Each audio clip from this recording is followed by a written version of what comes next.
सोना में दंगाइयों ने हॉस्पिटल को भी नहीं बख्शा। दंगाइयों ने हॉस्पिटल में जमकर तोड़फोड़ की। ये तस्वीरें देखिए। सोमवार को नूह में हुई हिंसा की आग सोना तक पहुंच गई थी। जगह जगह पर आगजनी और तोड़फोड़ की वारदातों को अंजाम दिया गया था। जो भीड़ आई थी उसने अस्पतालों तक को नहीं बख्शा था। आप देख सकते हैं तस्वीरों में कि मेरी ठीक सामने आपको दो हॉस्पिटल नजर आएंगे और हॉस्पिटल के बाहर ताला लगा हुआ है और नीचे कांच ही कांच फैला हुआ है। हॉस्पिटल के शीशों को पूरी तरह से निशाना बना गया था, पत्थरबाजी की गई थी, जिसके चलते यहाँ पे जो लोग मौजूद थे वो काफ़ी घबरा गए थे। डर के मारे वो अंदर छुप गए थे। इस वक्त यहाँ की तस्वीरें आप देखेंगे कि यहाँ पर जो ये दोनों हॉस्पिटल हैं उनके कांच पूरी तरह से तहस नहस कर दिए गए हैं। क्या हुआ था, कितने बजे लोग आए थे और उस वक्त हॉस्पिटल के अंदर कौन कौन लोग मौजूद थे? उस टाइम हॉस्पिटल के अंदर 3 हमारे स्टाफ मौजूद थे जो बहुत दहशत में थे।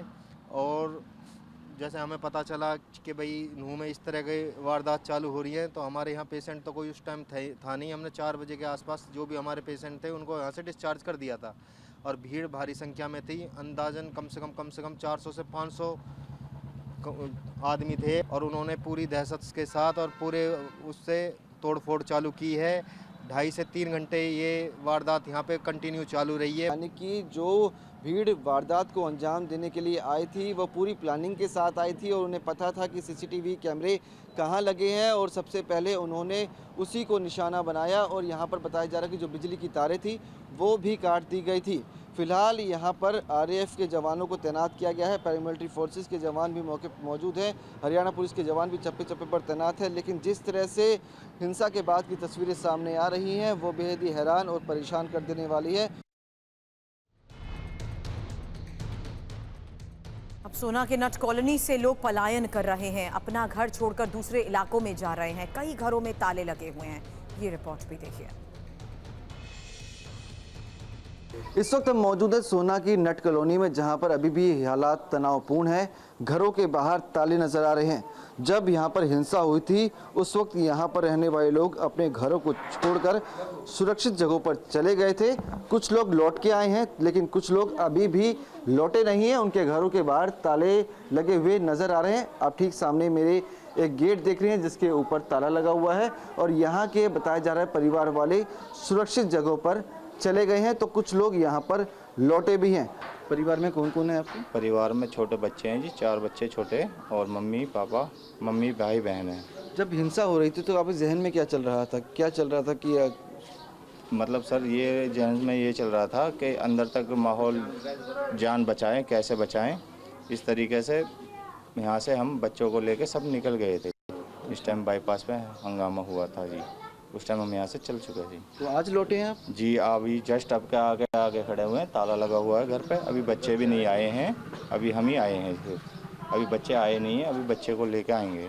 मतलब बच्चों को कब लेके आएंगे? मतलब बच्चों को अभी लेके आएंगे, इनसे जरा बाईपास में माहौल शांत हो जाएगा तो बच्चों को भी लेके आएंगे। यानी कि पूरा माहौल शांत होने के बाद में लेके आएंगे जी। बस आप लौटे हैं क्योंकि घर आपका है तो उसको देखने के लिए? जी सर। कुछ लोग और मौजूद हैं, उनसे भी बातचीत करेंगे। क्या नाम है आपका? मेरा नाम इस्माइल। इस्माइल जी, जब ये हिंसा हुई थी तो उस वक्त आप लोग जो यहाँ पे मौजूद थे, क्या जहन में चल रहा था? इस वक्त की क्या स्थिति है? इस वक्त क्या दिन में आपके? इस वक्त स्थिति ये है जी, ये डबका है कि कहीं दोबारा ये दंगा फसाद ना हो जाए। बच्चे के हम सुरक्षित कैसे करें हमारे बच्चे के लिए, तो हम ये देख रहे हैं कि जब तक ये माहौल ठंडा ना हो जाए, जब तक हम अपने बच्चे के लिए कैसे सुविधा लें, कैसे इसको कंट्रोल करें। हम तो ये देख रहे हैं तो ये सुविधा हो जाए तो हम अपने बच्चे को अपने घर पर ले आएँ। और जो ये प्रशासन है जो अब ये काम कर रहे हैं, ठीक काम कर रही है, लेकिन हम तो ये चाहते हैं कि कॉलोनी में अमन शांति रहे। भीड़ भड़क का जो आए तो भीड़ एकदम चढ़ गई थी हमारे ऊपर। हमें अपने बच्चों की जान बचानी भारी हो गई थी, अपनी जान बचानी भारी हो गई थी। हम इसलिए ये दबका है हमें बच्चों का भी अभी फ़िलहाल भी कि हमारे घर पे अटैक ना हो जाए। कुछ घरों में ताला लगा हुआ है, कुछ घर बच्चे अपने वापसी आ चुके हैं। लोगों के बीच डर है। माहौल को देखते हुए लोग पलायन करने को मजबूर हो गए हैं। लेकिन नूह हिंसा पर अब एफआईआर की डिटेल्स आपके सामने होंगी। एफआईआर को लेकर इंफॉर्मेशन वॉल पर एक एक डिटेल आपके सामने। 4 एफआईआर और इन एफआईआर में एफआईआर नंबर 260 की डिटेल आपके सामने, क्योंकि ये वो एफआईआर है जिसमें 12 आरोपियों के नाम शामिल किए जा चुके हैं। और 700 से 800 दंगाइयों ने किस तरीके से महिला चालक ईआरवी दुर्गा शक्ति का घेराव किया, ये बात इसमें मेंशन की गई है। पथराव और फायरिंग करने की जिस तरीके से वहां पर कोशिश हुई, साजिश के तहत किस तरीके तरीके से लोगों का घेराव हुआ, दंगाइयों ने गाड़ियों के सभी शीशे तोड़ दिए, आसपास के सभी वाहनों को आग के हवाले कर दिया। एफआईआर में ये तमाम बातें लिखी गई हैं। साथ ही महिला चालक के कंधे और सिर पर जिस तरीके से पथराव हुआ, पत्थर लगा, और उसके बाद इन लोगों को जब हॉस्पिटल ले जाने की कोशिश की तो भी उन्हें नहीं बख्शा गया। इस बीच महिला चालक ने गाड़ी से निकलकर अपनी जान कैसे बचाई। दंगाइयों ने जान से उसे मारने की नीयत से गाड़ी पर वार कर दिया, गाड़ी पर हमला कर दिया। ये एफआईआर 260 में लिखा गया है। 4 ऐसी एफआईआर है। लेकिन इस बीच एफआईआर नंबर 253 में दंगाइयों ने कैसे नूह के साइबर थाने पर हमला बोल दिया, यह मेंशन किया गया है। यह बताया गया है कि किस तरीके से ये उपद्रवी इकट्ठे हुए। हजारों लोगों ने थाने पर पथराव शुरू कर दिया, बस से थाने की दीवार को तोड़ दिया, गेट को तोड़ने की कोशिश की, कई निजी और सरकारी गाड़ियों को आग के हवाले कर दिया, और यह भी बताया कि थाने की छत पे रखी पानी की टंकियों को भी तोड़ कर रख दिया। पत्थर फेंकते रहे। इसी पथराव में कई पुलिस कर्मियों को चोटें भी आई हैं। लेकिन अब एक एफआईआर में जो खुलासा हुआ है सस्पेक्टेड को लेकर, जिसमें 12 ऐसे नाम हैं, शकील, जुनैद, सुलमुद्दीन, इकबाल, आजाद, इलियास, अकबर, राहुल और सलीम तौहीद, ये वो नाम है जिसके आधार पर पूरे मामले की इन्वेस्टिगेशन और इनके सुनियोजित तरीके से साजिश के तहत इस हमले में, इस हिंसा को अंजाम देने में नाम सामने आ रहे हैं। काला उर्फ इक्का, जावेद, हैंडल और लंगड़ा, ये वो लोग हैं जिनको ढूंढते हुए पूरे मामले की इन्वेस्टिगेशन भी की जा रही है। हमारे सहयोगी लगातार वहां के हालात पर हमें ग्राउंड रियलिटी दिखा रहे हैं। विवेक हमारे साथ, हमारे सहयोगी जुड़ चुके हैं। पुनीत इस वक्त हमारे साथ है। पुनीत, ये 4 एफआईआर और इसमें ये 12 नाम, किस तरीके से पूरे मामले की इन्वेस्टिगेशन हो रही है?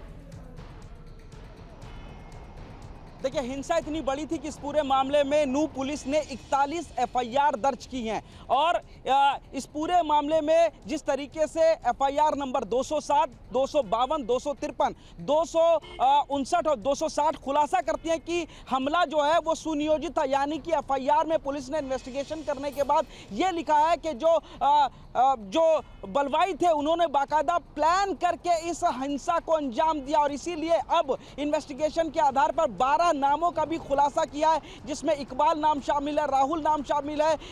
तमाम इस तरीके से 12 नाम है जिनको पुलिस ने अब इस एफआईआर में सीधे सीधे नामजद किया है। और इसके अलावा आपको बता दूं 116 लोगों की गिरफ्तारी अभी तक कर चुकी है, लेकिन 70 लोगों को पुलिस ने डिटेन किया। इन 70 लोगों में पुलिस के निशाने पर वो लोग हैं जो लोग बलवे में शामिल थे या जिनके कहने पर इस हिंसा को आगे एग्जीक्यूट कराया गया, क्योंकि पुलिस ये जानना चाह रही है कि आखिर मैं आपको यहां पर रोकना चाहूंगी। एफआईआर के जरिए ये साफ हो गया कि सब कुछ साजिश के तहत हुआ।